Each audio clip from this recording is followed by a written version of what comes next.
Too many Christmas movies, too many Christmas television specials, too many Christmas songs, way too many, too much Christmas music. However, I think we should still take the time to give a review of It's a Wonderful Life. Oh, is that what the lead in here is? That was the lead in, okay, yes. That was my lead in. Okay, I thought you were just I thought it was pretty good. You know, I'm trying to put down Christmas kind of like those people. Well, I'm just saying there's no crosses here. You well, can't it's put a cross like tune in to a special episode of Where? The Good Wife, where everybody kills each other at a Christmas party. I mean, it's too much of it. It's an oversaturation. However, what gets lost is some of the good Christmas art or the good Christmas films, like which is this film called It's a Wonderful Life, which was absolutely panned or pinned or whatever you call it, dished when it came out. Nobody liked it. Came out in 1946, 1947, yeah, right? But nobody liked it. I mean, everybody thought this is just too much. It's just too silly. It's too silky. Came out the same year, my facts told me, that The Miracle on 34th Street came out, and that bombed. So that bombed? Yeah, it bombed. Well, I didn't know that. I And saw this it on bombed. television last night. Yeah. My stepdaughter was stone bored. Really? Didn't get into That's it. what I mean. That's the problem. Right. You know, now, that's a point that I want to bring up, that there are some, very few movies that you can take these younger people, your stepdaughter's age, or my daughter's age, or anybody age under the age of 55, and sit them down and make them watch a movie. They're going to start fidgeting on you and getting so. But this movie, they'll all watch at one point or the other because mom liked it, dad liked it, granddad liked it, and they'll sit there and they'll actually watch this. And this is one of the classics, I think, that most people, when they see it with their family, I think they go, this is a great. Well, let's hit on this very briefly. I'm not sure the movie's child appropriate.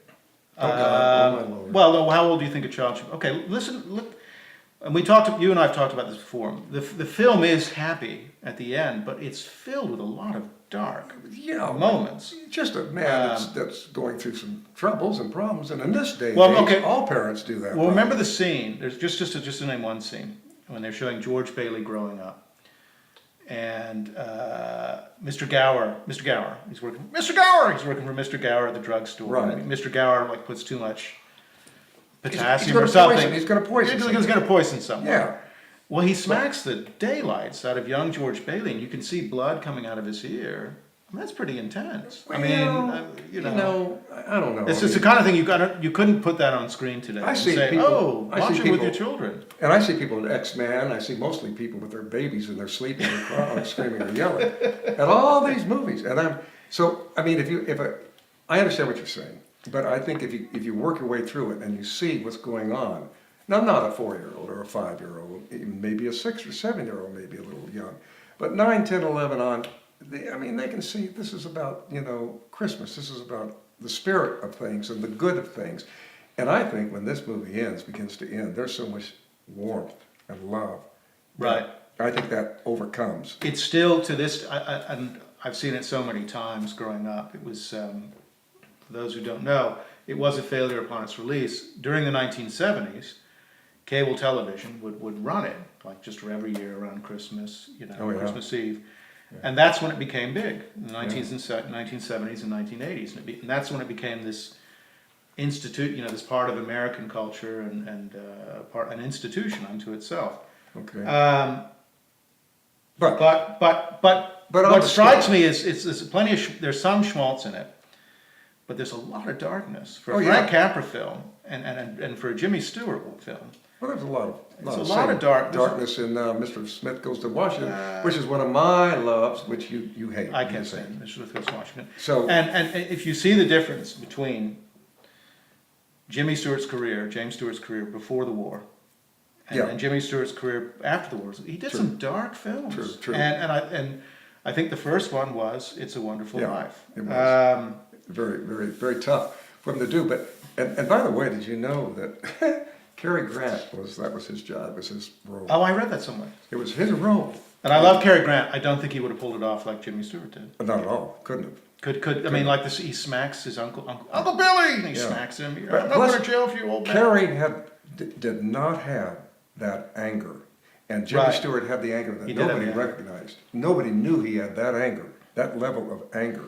I guess until this film or Broken Do Arrow. you want me to do whichever my one. Man from Laramie, Jimmy Stewart imitation? Yeah, do it. Okay. Hurry. He gets shot in the hand. He gets shot in the hand. This is one of the Anthony Mann dark westerns. He gets shot in the hand purposely because these guys are torturing him. He goes, "Ah, you scum!" I mean, just, you'd never seen Jimmy Stewart, be so filled with rage before. It's just really, did I frighten you? No, I just want to, I disgust think, you. I hope it's cut time. No, but that was good. But that's true about Jimmy Stewart. He was always thought as such a mellow, sweet, wonderful That's guy. not who he was. I mean, Well, in that life he was, probably was more that way. he was, but he had some reserves. He had some depths in him. Didn't you say he was sort of a ladies' man pretty much in Hollywood? I read that someplace, that he was quite a chaser He just before he got married. He just did not appear that way to me. And it's in fact hard to think that he would do. I be in that think life. that's true. Now let's get back real fast because we're going to run out of time. On the story, quickly, what do you think this story was about? Just quickly, in as few words as you can give us. I think the story was about an American story about broken dreams. Okay, Broken good. dreams. He wanted so much more out of life. Good. I really don't think it's about Christmas. I think it's just sort of centered around Christmas. Sure. But I think it's really about broken dreams. He didn't really get all the things that he really wanted. Yes. I think he really did want them. Yes, he and did. And this angel comes along and says, your life's just not so bad because you did great things Yeah. for other people. His life. And you need to rethink it that way. I don't think it resolves the American dilemma of can you be happy if you didn't really get the dreams you wanted? Was he happy because he had all his friends, or did a week later, Yeah. after he gets out of, did he go back to being depressed again? Right. We don't know. We don't know, but I mean, looking at the family and Well, life's easier if you're married to Donna Reed. That does help things. I oh think. yeah, But, she's just, I mean, she's that's so that's like beautiful. luscious type of life. Right. Nobody's going to break That'll that help one. cushion the blow. But anyway, that's how I see it. It's a story about broken dreams, True. unanswered dreams, and True. how he just we have to carry on anyway. Well, and that I think that's good. I think it's interesting. I think it's pedestrian, basically. What I think most people would come up with, I think it's this, and then I think this is the most important part of it, is that if you weren't here, had you not been born, look what would have happened. Look how meaningful your life is. Look what you've done. Without it, where would Pottersville, or what's the name of it, the city?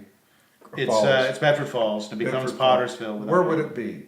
It would be slums. Housing wouldn't be there. The little boy would have been poisoned. Your Casinos, brother would gambling. have been drowned. Don't tell me that your life didn't matter and doesn't matter. And that's what I think it's about. It's almost sort of a Oh, yeah, that's not pedestrian. like a rising from the dead type of thing. I thought it was beautiful. I think my broken dreams analogy is Okay. better. But Well, I think we can ask the opinion of the viewer what they think.